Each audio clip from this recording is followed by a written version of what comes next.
જય માતાજી દોસ્તો, કોઈએ મને લાઈવમાં કમેન્ટ કરી હતી કે દીદી તમે કાઠિયાવાડ સૌરાષ્ટ્ર જાઓ ત્યારે વ્લોગ બનાવો છો. તો એક વ્લોગ મેં બનાવ્યો છે જેમાં મારા ગામનો અને વાડીનો બનાવ્યો છે, અને આ બીજો વ્લોગ છે કે જેની અંદર હું તમને ભગવાન દ્વારકાધીશના, નાગેશ્વર જ્યોતિર્લિંગના અને માં મોગલનું જન્મસ્થળ ભીમરાણાના દર્શન કરાવી રહી છું. તો રાજપરા દર્શન કરીને હું નીકળી ગઈ છું જામનગર જવા માટે, અને રસ્તામાં મેં ઓનેસ્ટમાં હોલ્ડ કર્યો અને ત્યાં મેં કપડાં ચેન્જ કરી લીધા. સાડી પહેરી હતી તો મને ડ્રાઇવિંગ કરવામાં ફાવે એટલે, અને હું પહોંચી ગઈ 5 થી 5:30 ટાઈમે જામનગર સુજાતાના ઘરે, જ્યાં એને ભાણિયો નાનો થયો છે તો એને રમાડવાનો હતો. તો એ બધી માસીને જે આવતી હોય ને એ બધી રસમ પૂરી કરી, ભાણિયાને રમાડ્યો. ત્યાં હું જમી અને બહુ મજા આવી. એના મમ્મી સાથે વાતોચીતો કરીને રાતે મંગળા આરતી કરવાની હતી એટલે અમે લોકો નીકળી ગયા દ્વારકાધીશના દર્શને. તો 5:30 અમે પહોંચી ગયા દ્વારિકા ભગવાન દ્વારકાધીશના દર્શન કર્યા. લાઈન હતી થોડીક, કારણ કે મંગળા આરતીમાં થોડીક ટ્રાફિક હોય, અને આગલા દિવસે પૂનમ હતી એટલે ઘણા બધા લોકો પૂનમ ભરવા આવ્યા હોય તો એ પણ રોકાણા હોય. તો ભગવાનના દર્શન કર્યા. પછી ગોમતી ઘાટે જઈને ગોમતી નદીમાં જળ અભિષેક કર્યો. ભગવાનની ધજા, દ્વારકાધીશની ધજાને વંદન કર્યા, અને ખોળો પાથરીને ભગવાનને પ્રાર્થના કરી કે હે કૃષ્ણ, દશા અવતારમાં તમારો જે છેલ્લો જન્મ હશે કે કૃષ્ણ અવતાર, અને પછી જો કોઈ અવતાર થવાનો હશે તો લોકો એની વાટે છે કલ્કી અવતાર. તો હવે જલ્દીથી તમે પૃથ્વી પર, ધરા પર અવતરણ કરો, કારણ કે અત્યારે દેશ ભડકે બળી રહ્યો છે. અહીંયા તો અત્યારે સાચો મૂંઝાય ને ખોટો પૂંજાય એવું વાતાવરણ ઊભું થયું છે.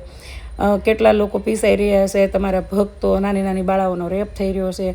તો રાષ્ટ્ર માટે, દેશના ખેડૂત, સૈનિક બધા માટે પ્રાર્થના કરી, મારા સંતાનો માટે, ઉજળા ભવિષ્ય માટે પ્રાર્થના કરી, અને આપણા નસીબમાં હોય એટલું આપે. એટલે બંગલા, આખા ગાડીઓ એવી કંઈ માંગ્યું નથી, બધું છે તે માતાજીની, ભગવતીની, ભગવાન દ્વારકાધીશની કૃપાથી. તો સવારમાં વહેલી મંગળા આરતી કરી અને દર્શન કર્યા. સાથે દ્વારિકાની બજારમાં થોડી ઘણી જગ્યાએ ઊભા રહ્યા, અને બધી વસ્તુઓ જ હોય. ખરીદી તો કંઈ કરી નથી, પણ નાનો એવો મિની બ્લોગ બનાવો તો તે ઘણું બધું મેં શૂટ કર્યું. પણ સરસ મજાના વાઘાનો એક સરસ મજાનો શોરૂમ હતો, અને ત્યાં જઈને મેં ભગવાનના વાઘા જોયા. ઠંડી ઘણી હતી, પણ મેં સાડી પહેરી હતી અને ફૂલ સ્લીવ બ્લાઉઝ પહેર્યું હતું એટલે બહુ લાગતી નહોતી. ને આમે તે કહે ને સીન સપાટા મારો હોય ને ઠંડી ન લાગે. તો મેં સરસ મજાનું કોરી સાડી પટોળું પહેરી અને ભગવાન દ્વારકાધીશના દર્શને હું પહોંચી ગઈ છું. મારી સાથે છે દેવુભા જાડેજા, જે જામનગરથી છે, એ પણ ક્રિએટર છે, અને એમણે મસ્ત મજાના અમને દર્શન કરાવી દીધા. અને બહારથી પણ મેં દ્વારકાધીશના મંદિરને ધજા દેખીને દર્શન કર્યા હશે, જે તમને કરાવી રહી છું. અંદર તો મોબાઈલ નોટ એલાઉડ છે એટલે અંદર તમને દર્શન ન કરાવી શકી, પણ સરસ મજાના નાના એણે શૂટ કરી દીધું હતું. રાજપરા કોઈ મારી સાથે નહોતું એટલે પોસિબલ નહોતું થયું. તો મેં દ્વારકાધીશનો, નાગેશ્વર જ્યોતિર્લિંગનો અને ભીમરાણાનો આ બધા સ્થળોનો નાના શૂટ કરી અને બ્લોગ બનાવવાની કોશિશ કરી છે. પછી દર્શન કરીને અમે લોકો સુદર્શન બ્રિજ ત્યાં પહોંચી ગયા છીએ, જે આજકાલ ત્યાં વિડીયોઝ, ફોટોઝ બહુ બધા વાયરલ થઈ રહ્યા છે. તો મેં કીધું મારે એ બ્રિજ ઉપર જવું છે, તો કીધું ચાલો. લાસ્ટ ટાઈમ અમે જ્યારે દ્વારકાધીશના દર્શને આવ્યા ત્યારે અમે રૂક્ષ્મણી માતાજીના પણ દર્શન કર્યા હતા, એમના મંદિરે પણ ગયા હતા, અને બેટ દ્વારિકા પણ ગયા હતા. પણ આ વખતે અમારે 2-3 ધામ લેવાના હતા અને બપોર થાય ત્યાં ફ્રી થવાનું હતું, એટલે અમે સુદર્શન બ્રિજ ઉપર એક વિડીયો બનાવ્યો અને થોડા ફોટોગ્રાફી, વિડીયોગ્રાફી કરી, સવારનો માહોલ માણીને નીકળી ગયા નાગેશ્વર જ્યોતિર્લિંગના દર્શને. જે રસ્તામાં મેં થોડું ઘણું શૂટ કર્યું છે. નાગેશ્વર જ્યોતિર્લિંગ જ એવું ધામ છે 12 જ્યોતિર્લિંગમાં કે જે દૂરથી તમને ખબર પડી જાય કે અહીંયા ભગવાન શિવનું જ્યોતિર્લિંગ છે. બાકી બધા મેં 10 જ્યોતિર્લિંગના દર્શન કર્યા. એમાં બધા મંદિરો સાવ નજીક જાઓ ત્યારે જ તમને દેખાય. મંદિર બધા ભવ્ય છે જ્યોતિર્લિંગ, પણ નજીક જાઓ ને ત્યારે ખબર પડે, કારણ કે આજુબાજુમાં હોટેલ અને મોટા ઝાડવાના લીધે એટલું બધું ઢકાઈ ગયું હોય કે તમે નજીક જાઓ ને ત્યારે જ ખબર પડે. પછી ટ્રાફિક તો એટલી બધી નહોતી, અમે વહેલા પહોંચી ગયા હતા એટલે. તો લાઈનમાં ઊભા રહી ગયા. જઈને અંદર ટ્રાફિક હતી થોડીક, અને ભગવાનના ધામમાં જઈને એટલે આપણે મોબાઈલ ને ગોગલ્સ ને ગાડીની ચાવીઓ ને આ બધું મૂકી દેવું પડે સાઈડમાં, કારણ કે આ બધું હાથમાં હોય ને તો થોડોક અહંકાર આવી જાય. અને કાંઈક આપણે 2-5 માણસ ઓળખતા હોય તોય થોડો ઘણો અહંકાર આવી જાય. પણ નાગેશ્વર જ્યોતિર્લિંગની અંદરની ખાસિયત એ છે કે અહીંયા તમને અંદર ફોટોશૂટ, વિડીયો શૂટ કરવા દે છે, અને બહારથીને પણ બધા જ્યોતિર્લિંગમાં બહાર આવી રીતે ટીવી લગાડેલું છે, અને અંદર તમને જે તમે અભિષેક કરતા હોય, ભગવાનની લિંગ હોય જ્યોતિર્લિંગ, એના દર્શન તમે આરામથી કરી શકો. ઘણા જ્યોતિર્લિંગની અંદર તમને ભગવાનનો સ્પર્શ કરવા દે છે જ્યોતિર્લિંગનો, અને અંદરથી દર્શન કરવા દે છે. ઘણા જ્યોતિર્લિંગની અંદર તમને ગર્ભગૃહમાં પ્રવેશ નથી કરવા દેતા. અમે 10 જ્યોતિર્લિંગમાં ઘણી જગ્યાએ અનુભવ્યું.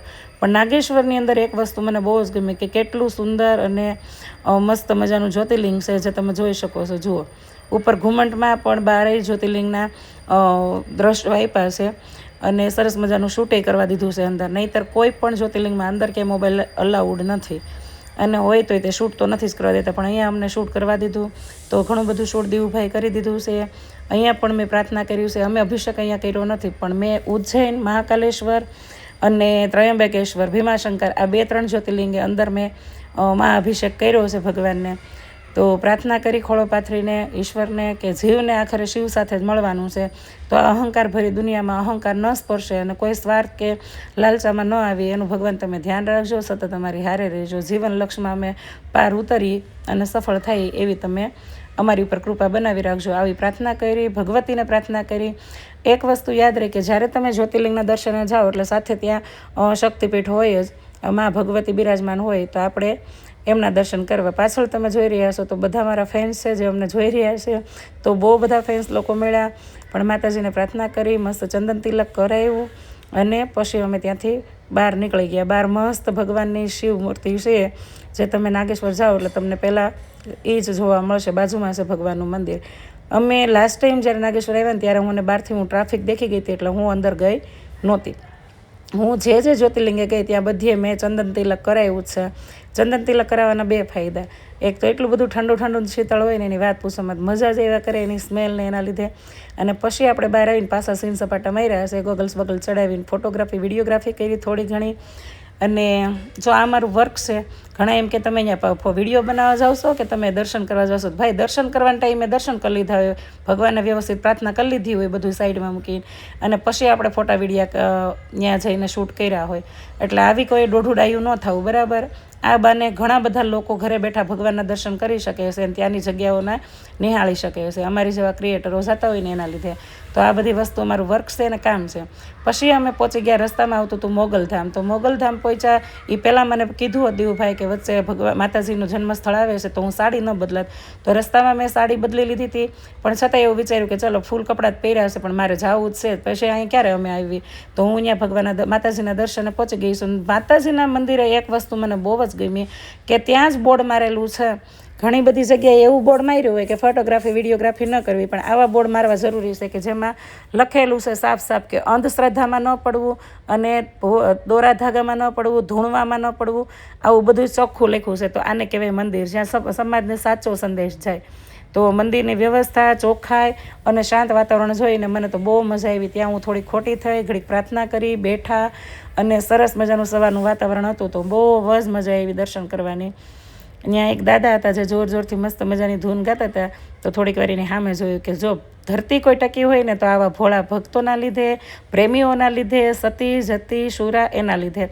પછી બહુ જ થાક લાગ્યો હતો. તો મેં થોડીક વાર હુવાણું કરતાં લંબાયું. અને દીવુભાઈ મારી આ સ્ટોરી લીધી હતી જે મેં વિડીયો બનાવવામાં ભૂલી ગઈ હતી, પણ વિચાર્યું કે ચલો વ્લોગમાં નાખી દો. અને અમે પહોંચી ગયા બપોર થયા ત્યાં જામનગર. ત્યાં જઈને જમ્યા અને પછી મેં કર્યા એમને છૂટા. દીવુભાઈ એના ઘરે ગયા અને હું પહોંચી ગઈ મારા બેનના ઘરે. કારણ કે રસ્તામાં આવતું હતું મારા બેનનું ઘર ધ્રોલ અને પડધરીના વચ્ચે ખજૂરડી, અને બહુ લાંબો રૂટ થઈ જાય એમ હતો. એટલે હું પીપરિયા જવાને બદલે રાતના નાઇટમાં ત્યાં જ રોકાવાનું નક્કી કર્યું કે ચલો અહીંયા જ રોકાઈ જાઉં એટલે મને કમ્ફર્ટેબલ રહી. તો આ રશ્મિના ઘર છે. સરસ મજાના ગામડે એ લોકોએ 2 વર્ષ પહેલાં ઘર બનાવ્યા છે જ્યાં વાસ્તુ હતું. તમે કદાચ વાસ્તાનો વિડીયો જોયો હશે. તો હું પહોંચી ગઈ એમના ઘરે. એના કાકાજીના ઘરે સામે ચાવી હતી. તો ચાવી લઈને ઘર ખોલ્યા અને એના કાકીજીમાં મેં ફોન કર્યો તો આવીને પહેલાં ઓસરી સાફ કરી ગયા. અને મેં ત્યાં જઈને બનાવી વઘારેલી ખીચડી. એમણે તો બહુ તાણ કરી કે અમારે ઘરે જમી લ્યો, તમારે અહીંયા જમવાનું છે. પણ મેં જમવાનું હાથે જ બનાવવાનું વિચાર્યું કે મારે થોડોક ટાઈમ પાસ થઈ જાય અને નાનકડો એવો મિની વ્લોગે બની જાય. તો મેં પછી ત્યાં જઈને બનાવી છે. કાંદો, બટેકું, ટમેટું ત્યાંથી લઈ આવી. સામેના ઘર દેખાય એના કાકાજીના એના છે, એનું અડધું ગામ વેકરિયા છે, એના બધા ભાઈઓ જ છે. તો મેં સાંજે બનાવી ત્યાં ખીચડી વઘારેલી અને મસ્ત જમી. અને બહુ થાક લાગ્યો હતો કારણ કે મંગળા આરતી માં જવાનું હતું ને તો વહેલી ઉઠી હતી. તો આંખું પણ એટલી બધી બળતી હતી, નીંદર પણ ચડી હતી. તો મસ્ત મજાની ફટાફટ રસોઈ બનાવી નાખી. અને રશ્મિના ઘરે બધું વસ્તુ હતી જ કારણ કે એના સાસુ સસરા અવારનવાર જતા હોય એટલે બધી વસ્તુ પડી હતી. તો સરસ રસોઈ બનાવી જમી લીધું છે. દિયાથ મેં થોડીક વાર બેઠી, ઝાલર આરતી થતી હતી તો ફળિયામાં, અને આ ત્યાં મેં શૂટ કર્યું છે. મસ્ત મજાનું શાંત વાતાવરણ છે. આજી ડેમના કાંઠે એમનું ગામ છે એટલે ઠંડો પવન જોરદાર વાયરો હતો અને સાંજનો આ માહોલ છે. મસ્ત જમીન વાસણ મૂકીને પછી હું સૂઈ ગઈ હતી. સવારે ઉઠીને એના વાસણ સાફ કર્યા, ઘર બર વ્યવસ્થિત કર્યું, પથારી બથારી વાળી અને બધું વ્યવસ્થિત કરીને અને પછી સવારમાં હું નીકળી ગઈ મારા સસરાના ઘરે જવા માટે.